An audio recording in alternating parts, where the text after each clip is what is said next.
வடக்காடிவருக்கோ நான் doctor B K. நீங்க அறிந்திருக்கிறீர்களா? நீண்டகால சிறுநீரக நோயுடன் இருப்பவர்கள் அவர்களது இரத்த அழுத்தம் மற்றும் நீரிழிவு சரியாக கட்டுப்படுத்தப்பட்டிருந்தாலும் கூட இதய செயலிழப்பு ஏற்படும் வாய்ப்பு அதிகம் உள்ளது. இன்று இது ஏன் நடக்கிறது என்பது தெளிவாக விளக்கும் புதிய ஆராய்ச்சியை நான் உங்களுக்கு சொல்லுவேன். பல ஆண்டுகளாக சிறுநீரகமும் இதயமும் தொடர்புடையது என்பது இரத்த அழுத்தம், நீரிழிவு மற்றும் உடலில் திரவம் அதிகரிப்பு போன்ற பொதுவான அபாய காரணிகள் காரணமாக மட்டுமே என்று மருத்துவர்கள் நம்பினார்கள்.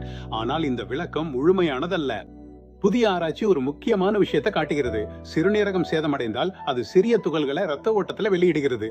இந்த துகள்கள் எக்ஸ்ட்ரா செல்லுலார் வெசிக்கல்கள் என்று அழைக்கப்படுகின்றன. இவை தீங்கான மரபணு தகவல்களை எடுத்து சென்று நேரடியா இதயத்திற்கு செல்கின்றன. இவை இதயத்தை அடைந்தவுடன் அலர்ச்சி ஏற்படுத்தலாம், இதய தசை செல்களை சேதப்படுத்தலாம் மற்றும் மெதுவா இதயத்தை பலவீனப்படுத்தலாம். இதனால இரத்த குழாய்கள் அடைப்பு இல்லாமலேயே இதய செயலிழப்பு ஏற்படலாம்.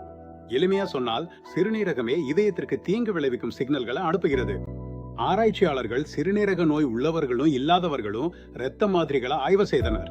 இந்த தீங்கான துகள்கள் சிறுநீரக நோய் உள்ளவர்களிடம்தான் மட்டும் கண்டுபிடிக்கப்பட்டன. ஆய்வக ஆய்வுகள்ல இந்த திகழ்கள் தடுக்கப்பட்ட போது இதய செயல்பாடு மேம்பட்டது. இதனால் சிறுநீரகம் இதயம் தொடர்பு உயிரியல் ரீதியாக இருப்பது நிரூபிக்கப்படுகிறது. வாழ்க்கை முறையால மட்டுமல்ல. நீங்கள் நீண்டகால சிறுநீரக நோயால் பாதிக்கப்பட்டவராக இருந்தா உங்கள் இதய ஆபத்து அறிகுறிகள் தோன்றும் முன்பே துவங்கலாம். அதனாலதான் இதயத்தை முறையாக பரிசோதிப்பது இன்னும் முக்கியமாகிறது. எதிர்காலத்துல இந்த கண்டுபிடிப்பு புதிய இரத்த பரிசோதனைகள், குறிவைக்கும் சிகிச்சைகள் மற்றும் சிறுநீரக நோயாளிகளில் இதய செயலிழப்பை தடுக்கும் சிறந்த முறைகளை உருவாக்க வழிவகுக்கும். இங்கே முக்கியமான செய்தி, சிறுநீரகமும் இதயமும் ஆழமாக தொடர்புடையவை. சிறுநீரக ஆரோக்கியத்தை பாதுகாப்பது உங்கள் இதயத்தை பாதுகாப்பதற்கான மிக சக்தி வாய்ந்த வழிகளில் ஒன்றாக இருக்கலாம்.